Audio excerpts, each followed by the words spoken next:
Rapture becomes her, Chapter 21.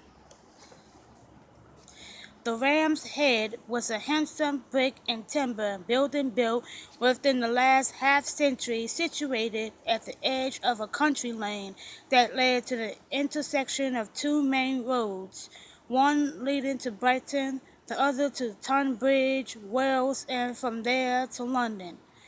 The tavern was easily twice the size of Mrs. Gilbert's establishment, and there was none of the shabby charm of the Crown. No shutters hung crookedly at lace-edged windows, and no door dark with age guarded the entrance.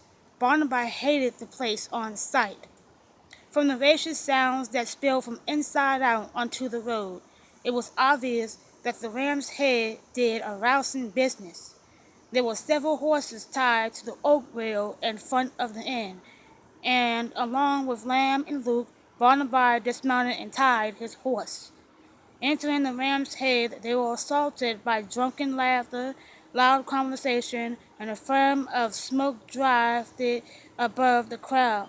The scent of tobacco spirits, brandy and ale, and other less unidentifiable odors hung in the air. Despite the hour, early afternoon, the main room was packed with men of all stripes, fishermen, farmers, common laborers, and a few leading landowners. Barnaby spied Sir Michael and a pair of gentlemen he recognized sitting at a table near the massive stone fireplace on the other side of the big room. He also saw a pair of the neighborhood's young bucks leaning against the long oak bar at the rear of the room, ogling the buxom young women scurrying around carrying trays covered with overflowing pitchers of dark ale and heavy pewter tankards and mugs dripping with froth. Barnaby's entrance, flanked by Lamb and Luke, created a stir and conversation ebbed for a startled second before rising again with renewed vigor. Lamb leaned near and murmured, "How much do you want to wager that we, mainly you, are the topic of conversation?" Barnaby shook his head, smiling wryly. A commotion near a door at the side of the room caught his attention, and he glimpsed a tall, broad-shouldered form rising from a table, half hidden by shadows and disappearing through the door. "Thomas, Simon?" Luke asked softly. "Did you see that? I could have sworn one of your cousins just bolted out that door over there." "Did you recognize him?" Barnaby asked, his gaze on the door. "Thomas or Simon," answered Lamb, "but I couldn't tell which one for certain." "Neither could I," muttered Luke. "I swear, though, that it was one of them." From that same discreet table by the door, a slim, smartly garbed gentleman stood and sauntered over to Barnaby. Stopping in front of him, he smiled and bowed. "Lord Jocelyn, this is a pleasure," purred the gentleman. "I have long hoped that you would sample the charms of my humble establishment. I am Will Noels." Barnaby hadn't known what the vicious leader of a notorious gang of smugglers should look like, but he would never have connected Will Noels with such an ungentle enterprise. Noel's luxurious ginger hair was worn in a quay and confined, with a black silk ribbon, much like Barnaby's, in his dark green coat of superfine and buff pantaloons could have been made by the same Bond Street tailor Barnaby favored. There was a hint of the dandy in Noel's stiff collar points, gaily embroidered white waistcoat, and the striped horse he wore with his black kid pumps, their heels higher than fashion demanded, to give him some much-needed height. The top of his head barely reached Barnaby's shoulder. "Thank you for the welcome," Barnaby said. With a cool smile he glanced around. "You appear to have a fine place here. Quite popular, I see." Noel's nodded. "Indeed, we are reputed to be the finest tavern in the area." A sly expression in his pale green eyes, he added. "I trust you will find the Ram's Head far superior to other inns and taverns you have visited recently." Radiating complacency, he continued. If you haven't already, you will discover that all the gentlemen, in fact, anyone of note in the area, prefer what we have to offer over the rustic charms to be found elsewhere. Barnaby didn't consider himself a violent man, but he was fighting hard not to punch Noel's in the face. Smug bastard. I find that I like a certain rustic charm, and whether your establishment lives up to my expectations remains to be seen, doesn't it? Barnaby replied. Noel's thin lips tightened and he murmured, Indeed it does, my lord. The pale green eyes speculated if he asked, Would you prefer a private room, or will you allow me to escort you to a table here in a public area? Of course your first round of drinks will be at my expense, a welcoming gift as it were. No private room for us. We'll be quite happy with a table out here. Not wishing to be beholden to Noel's for anything, Barnaby said, It's kind of you to offer us free refreshments, but it isn't necessary. Noel smiled. Oh, but it will be my pleasure, my lord. Then thank you, Barnaby said, giving in gracefully. Noel paraded them across the room and settled them at a large round oak table, not far from where Sir Michael and his cronies sat. After asking their choice of libations, Noel said, I shall see that your refreshments are served promptly. Those green eyes fixed on Barnaby's face, he added, We are noted for our service, and of course, if there is any complaint, please do not hesitate to make your concerns known to me. He bowed again to Barnaby and said, I shall leave you to enjoy yourself, my lord, for what I hope will be the first of many visits. Watching Noel's mince away, Barnaby said slowly, Fellow reminds me of a coral snake, small, dainty, lovely to look at, and deadly. Lamb agreed. I think it could smile, not even breaking into a sweat while he cut out your liver. Luke nodded. A most dangerous man, our Noel's. He leaves one feeling in need of a bath, Catching Sir Michael's eye, Barnaby smiled and nodded. As his gaze moved around the room, he acknowledged a few other men he met, aware that Luke and Lamb's presence with him was sure to cause talk. The neighborhood still wasn't easy with Lamb and Luke's obvious illegitimacy or how to treat them. Barnaby's casual acceptance and warm relationship with both men puzzled nearly everyone regardless of wealth and rank. But while people like Sir Michael appeared to accept it, there was no escaping the whispers and raised eyebrows. Barnaby grinned. Bugger them.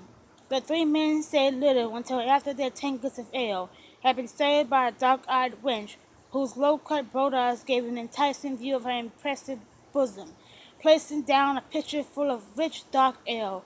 A saucy smile on her lips, she said, If there is anything else you wish, my lord, you will only have to ask. Barnaby would have had to be dead not to admire the seductive sway of her hips as she ambled away.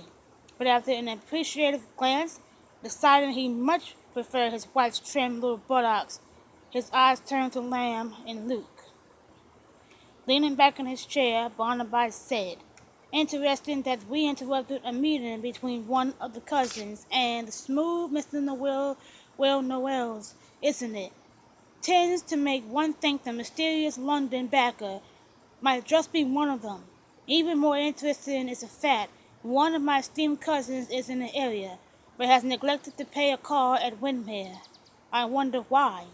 Curious that he scooted out the door the moment we entered the room, murmured Luke, sipping from his mug. Lamb scratched the side of his face. Be interesting to be privy to what they were talking about over there in that private little corner, or why he didn't want to be seen by us. Barnaby nodded, his glance moving around the room. There were not many people he recognized as much from being new to the area, as the fact that the majority of the inhabitants were not likely to be found in the sacred precincts of Almack's or any of the gentlemen's clubs along Pall Mall favored by the ton. These were common laborers, farmers, and fishermen, with a scattering of the well-born and wealthy among them. sporting a pair of uniformed customs men at a table with three other men, their heads close together. Barnaby's brow rose. The revenue men appeared to be right at home in the tavern. The three other men at their table could have been honest fishermen, but there was a furtive air about them that made Barnaby suspect they were smugglers. Part of Noel's gang, he wondered? If so, the gossip and Lieutenant Darren's suspicions that Noel's bribed the very man that was supposed to stop the smugglers appeared to be true.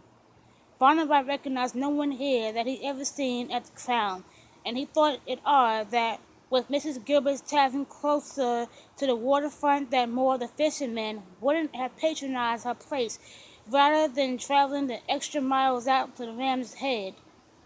Recalling that Mrs. Gilbert's husband had died after visiting to Noel's establishment, he frowned. Perhaps Noel's had given the opportunity a good reason for avoiding the Crown. Barnaby Lamb and Luke relaxed around the table, drinking their ale, talking in low tones. After a moment, Luke nudged Barnaby, tipped his head to the left. "Do you see what I see through that doorway over there, brother mine?" Barnaby looked in that direction. Luke motioned, noticing for the first time an open door in the far wall. Across the hallway, another door stood half open, and Barnaby saw what had caught Luke's attention. From this narrow vantage he couldn't see very much, but he realized that the room he was looking into was set up for gaming. More interesting, while he didn't recognize one of the men playing cards, he knew the other one very well, Geoffrey Townsend. One of the barmaids came out of the room where Geoffrey sat and shut the door behind her, closing off the view. Barnaby looked at Luke and asked, "Do you mean to try your hand?" Luke shook his head. "Not today," he smiled. Perhaps some other time." Hold on.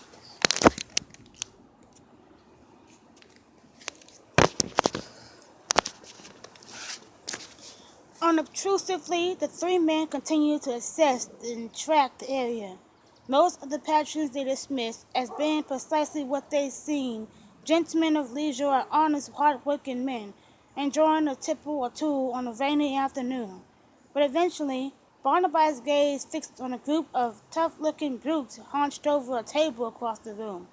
More members of the Noel's gang, he decided, noting the way the other men in the room gave that table a wide berth, that, in the Corvette, hard glances those brutal-faced fellows slid his way now and then. About the same time, Lamb murmured, "Over there on the far side of the table, second table from the end. They've been studying us," Luke said, "since the moment we sat down." Barnaby nodded and finished his ale. Setting down his tankard, he said, "I think our time here is over. We've met Noel's, our main purpose, and we will recognize some members of his gang, should we come across them again." Rising to his feet, he muttered, "I don't know about you, but I've had about all I can take of Noel's hostility. Let us be off." Taking his time, stopping to chat for a moment with Sir Michael, Barnaby wasn't surprised that before he reached the doors at the front of the room, Noel's materialized at his side. "Leaving so soon, my lord?" Noel's asked. "I trust everything was to your satisfaction." "I found no fault," Barnaby said, continuing on his way.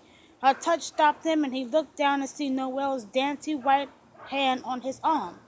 "Perhaps you will come again soon and stay longer," Noel said. "The Ram's Head has much to offer a gentleman wishing to while away an afternoon, women, gambling, whatever you wish. Having Viscount Jocelyn frequent my establishment is good for business." His hand tightened on Barnaby's arm. "Your preference for a different tavern has cost me a few partridges." Noel smiled thinly. "You'll discover that I don't like losing." Barnaby considered the small, slim man before him, reminding himself that this man had ordered the attack on Emily's intrepid band of smugglers. The Noel's gang had brazenly stolen the contraband Jeb, Mrs. Gilbert, and others had worked so hard to land, and had visited violence upon them. Luke had been with Jeb that night, and anger simmered with him at the notion that this same dantified little creature could have caused Luke's death. A terrifying thought occurred to him. Only by the grace of God, Emily hadn't been on the beach that night. Glancing down at the hand on his arm, Barnaby said without heat, "If you don't remove your hand from my arm immediately, I'll break every bone in your body." Noel's hand disappeared as if by magic. A dangerous gleam in his black eyes, Barnaby sneered softly, "And threaten me or anything of mine again, and I'll stuff your bollocks down your throat." His face paled with rage. Noel's caution, "You're making a mistake, my lord. I make a better friend than I do an enemy, as others have learned to their cost." "Have you forgotten already what I just explained to you about threats?" Barnaby inquired silkily, the expression on his face warning that it wouldn't take much for him to implement his threat. Noel stepped away from Barnaby, his eyes bright with fury. Noel said, "We understand each other, my lord. I trust you won't regret the choice you have made." Barnaby smiled, something in that smile making Noel's back up even more. "Regret? Doubtful," Barnaby said. "As for understanding each other, indeed we do, Mr. Noels, indeed we do." A misty rain was falling, and a chilly wind whistled around the building as the three men walked out the tavern and mounted their horses. Shoulders hunched against the weather, they rode away from the Ram's Head, Lamb observing sourly, "Well, that went well. So much for just spying out the lay of the land." Barnaby grimaced. "Not very diplomatic of me, I know, but it was either that or tear that simpering creature from lamb to lamb." They were riding abreast, with Barnaby boxed in between Lamb and Luke. From his other side Luke said, "Barnaby may have thrown down the gauntlet, but we learned a great deal this afternoon. Noel's is a viper, and that Geoffrey enjoys the gaming tables Noel's so kindly provides. Oh, and of course that one of your cousins was visiting with Monsieur Noel's." "But which one?" Lamb grumbled. He glanced at Barnaby. "What are the odds when we return home we discover that one of your cousins has come to visit?" Barnaby's lips twitched. "I may not be the gambler Luke is, but even I know when not to be to bet against a sure thing." Prepared to find his home invaded by one or all of his cousins after parting with Luke at the Dower House. When Barnaby and Lamb arrived at Windermere, it was to discover that no guests had arrived in their absence. Learning that Emily and Cornelia were enjoying a visit from the vicar's wife, Penelope, Barnaby with Lamb at his heels retired to the study. While Lamb stretched out in a chair by the fire, Barnaby paced the room, a scowl on his face. "You'd think," he complained, "that whichever of my cousins was meeting with Noel's this afternoon, he'd have had the decency to show his face here so we could identify him." His booted feet inches from leaping flames, Lamb grinned. "Bloody and considerate of the fellow," I agreed. Barnaby threw him a look. "Dash it all, waiting around to be killed is devilish unpleasant business, I can tell you." Lamb sobered. I agreed. "But how do you know that identifying Noel's visitor will help you unmask whoever is trying to kill you? Even if it was one of your cousins, there could be an innocent explanation. Being at the tavern doesn't mean he is Noel's London money man. Even his abrupt departure doesn't mean much. Perhaps his visit was over and he didn't notice your arrival." Barnaby snorted. "Having met Noel's after today, I don't believe in anything innocent in connection with him." His jaw clenched, "And I don't believe in coincidence either." Lamb watched him pace for several more moments. Stopping in front of Lamb, Barnaby said slowly, "I believe there is a connection between the attempts of my life, Peckham's disappearance, and now today, Noel's mysterious visitor, and if I am right, I know what it is that connects them all together." Lamb looked doubtful. "One of your cousins sneaking back into the area, I can connect with the attempts on your life, but it could just have been a coincidence that he was visiting with Noel's this afternoon. And Peckham, what part does he play?" Barnaby turned away and staring at the fire, he said, "I know it sounds far-fetched, but," he glanced back at Lamb and said, "there are some things we know to be true. One of them is that Peckham's apparent disappearances have all occurred on nights favored by the smugglers to make a landing. The second thing we know is that Noel's is reputed to be the biggest smuggler in the area, and I'll wager my last pound that Peckham was working with Noel's." Lamb didn't look convinced, but he nodded. Go on. His hands rested on the mantel. Barnabas stared once more into the fire. Noel was just another fisherman, an occasional smuggler. Until about a decade ago, and then almost overnight, he expanded. The size of his gain increased as did the frequency and amount of contraband smuggled ashore. About that same time, the Wells purchased the old tavern, the Ram's Head, and renovated it, making it the headquarters of his gain. Barnaby looked at Lamb. Obviously, someone invested a lot of money in the Wells gain, the mysterious London backer. I'm convinced the money man is someone who has ties to this area, a wealthy man who knew no Wells. Barnaby made a face, which could include Lord Broadford or any number of wealthy landowners, but the timing is what caught my attention. If it was someone local funding a will such as Broadford, he had been doing it for decades, not just the past 10 years or less. So who came into money around 10 years ago with connections to this area? Barnaby pulled on his ear. That's about when Matthew and his brothers came into their majorities and inherited their various fortunes. An invested expression on his face, Barnaby sat up. Lamb sat up straighter. You're thinking that the Wells backer is one of your cousins, aren't you? It makes sense.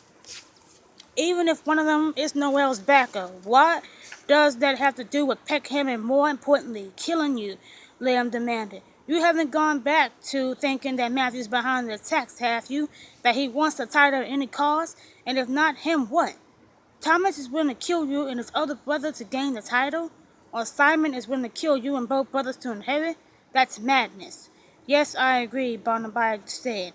But suppose the title isn't the only reason behind the attacks on me.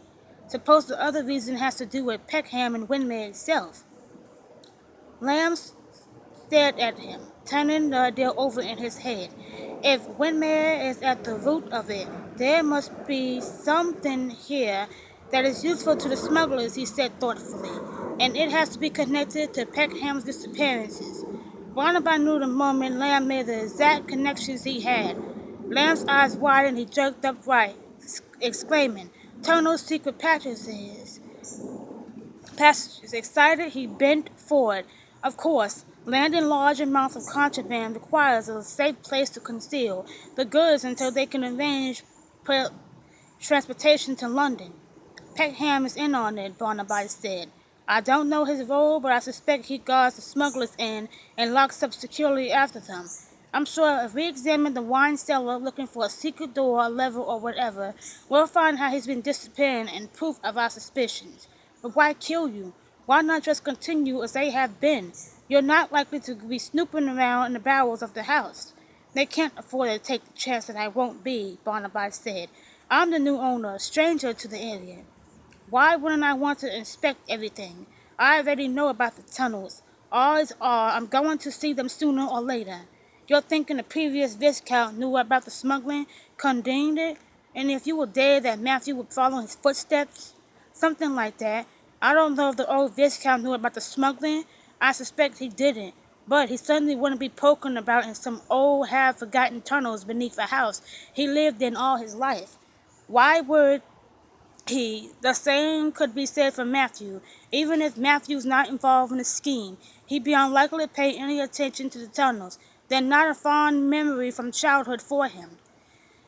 With Matthew at the helm, the smugglers could continue to hide their goods without interference. And if he's part of the operation, Lamb added, there'd be no reason for him to do anything different than he's already doing. Barnaby nodded. Precisely, and if it's not Matthew, it has to be one of his brothers. They all know about the tunnels. They've mentioned playing in them as children, as did Emily. With Matthew living in Winmere, oblivious to what was going on under his nose, Thomas or Simon could continue the operation unhindered. But if Matthew discovered what they were about, he wouldn't expose one of his brothers. Barnaby smiled grimly. I was the unknown quantity, but with me dead, Matthew would inherit as everyone had assumed. He would in the first place, and everything would have gone on just as it always had. They stared at each other, considering all angles. A few minutes later, Lamb agreed. It hangs together and explains a great deal. Barnaby agreed. The only question now is which brother. Finding Peckham's secret door might be helpful, Lamb muttered. It will confirm our suspicions. Much as I would like to, we can't just go charging into the wine cellar and start probing for a hidden entrance. The moment we do that, Peckham will rise the alarm and they'll know. We tumble on to their scheme, Barnaby said. He looked thoughtful. Unless, of course, he murmured, I sent Peckham on an errand that ensures his absence from the house for several hours, perhaps even overnight.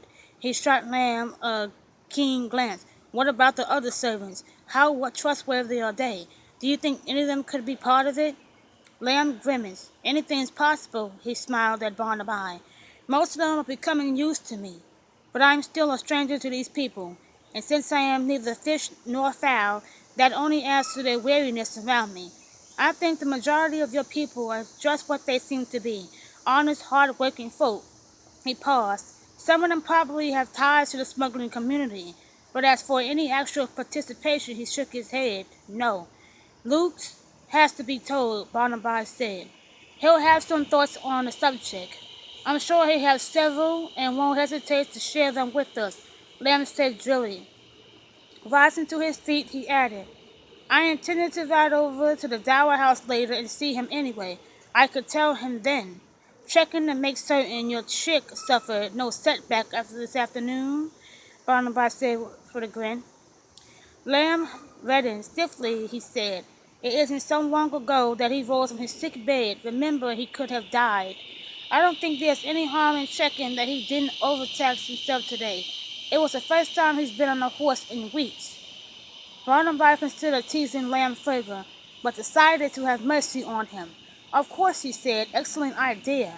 Lamb eyed him suspiciously, but when Barnaby made no other comment, he said, What are your plans? Barnaby rubbed his neck. I have to think of an errand for Peckham before we check for a hidden door, he scowled. And it will have to be soon, if there was a landing last night. The tunnels will be filled with contraband right now, but they won't remain that way for long. Struck by a thought, he added, a run last night would explain why one of my cousins was meeting with Noels this afternoon, and leads credence to our theory. Lamb nodded. A few more minutes' conversation, and Lamb departed for the kitchens to ferret out anything that would bolster their suspicions. Timing is good, y'all. Alone in his study, Barnaby wandered around the room, seeking any holes and discrepancies in his theory. He found none, but anyway one looked at it, it was all speculation. It was no explanation, but he had absolutely no proof of any of it. It would have been nice, he must, if when he had returned home, one of his cousins had been waiting for him. Then I know which one of the bastards is behind this, he thought harshly. My enemy would have a face. Whether to tell Emily and how much to tell her preyed on his mind. She wasn't, he reminded himself repeatedly, a hothouse flower, likely to faint at the idea that smugglers were using her home as a hiding place for smuggled goods. He grinned. More likely she'd think it a capital idea and admired the enterprise. He had yet to admit to her that someone was trying to kill him, but he suspected Emily had already come to that conclusion herself. And knowing his wife, she wouldn't take kindly either to the notion that someone wanted him dead. He sighed. She was his wife. He wasn't comfortable with not telling her, nor was he convinced that keeping secrets from her was wise. So how much did he tell her? All? Nothing, or something in between? Barnaby still hadn't made up his mind when he walked into Emily's rooms to escort her downstairs for dinner. The skirts of her green water silk gown spread out around her. Emily was seated on the sofa, leafing through a ladies' magazine when he strolled into the room.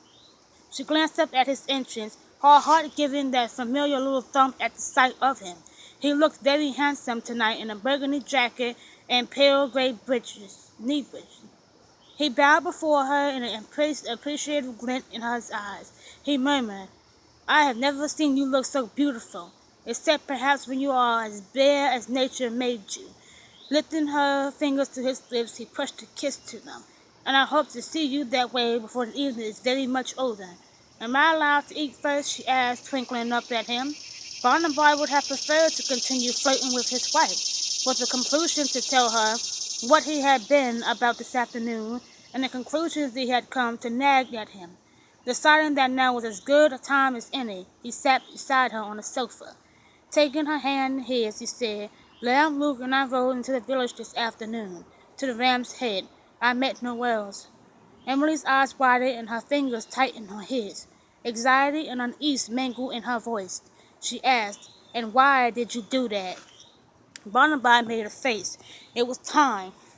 Almost from the moment I heard his name, I wanted to meet him, but he smiled quickly. But with one thing and another, you, marriage, Luke, and a few accidents to name the most compelling, the moment never seemed right. She couldn't argue with him about that. The past few months had been eventful, and since he had taken Lamb and Luke with him, she couldn't even scold him for venturing to the village. But the idea of Barnaby confronting Noel's, even politely, was wearisome. She trusted Noel's abilities to take care of himself, but Noel's was not to be trifled with. He was vicious and cunning. Ambush was his favorite means of attack, and neither her husband's title, position, nor wealth would mean a thing to him, should Barnaby run afoul of him. Emily sighed, now optimistic about Barnaby, trending carefully around Noel's. Her troubled gaze on Barnaby's dark face, she asked, "How did Noel's react?" Barnaby smiled. Politely he had brought us a pitcher of ale to welcome us.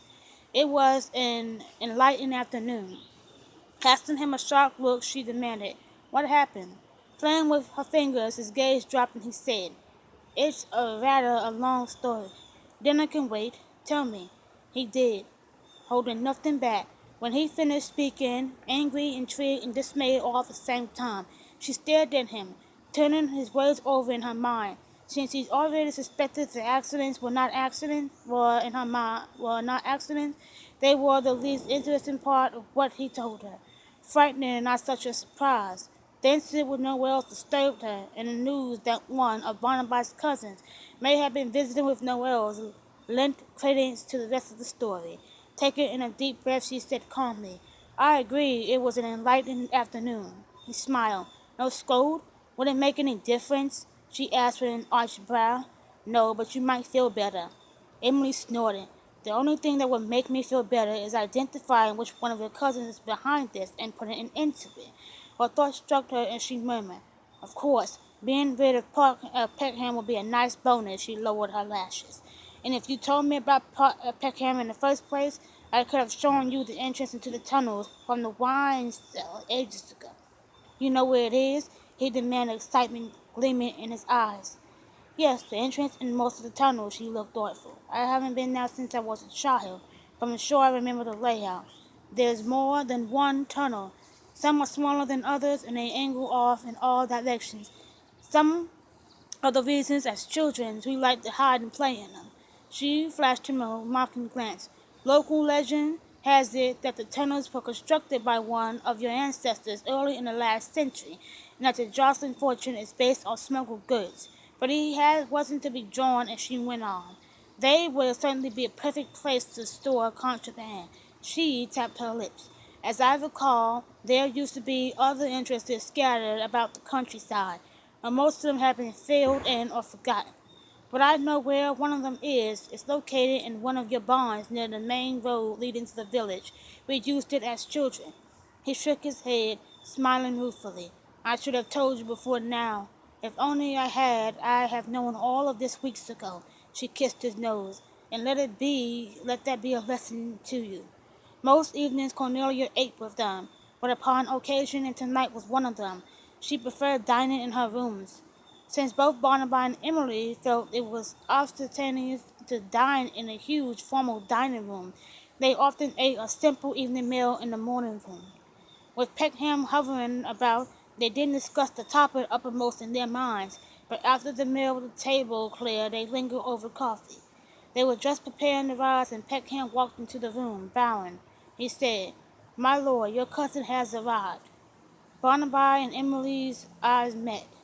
"Show him in," Barnaby murmured, elation surging through him. At last his would-be killer would have a face. But for all his elation, his heart sank when Simon, a teasing smile lurking on his lips, strode into the room.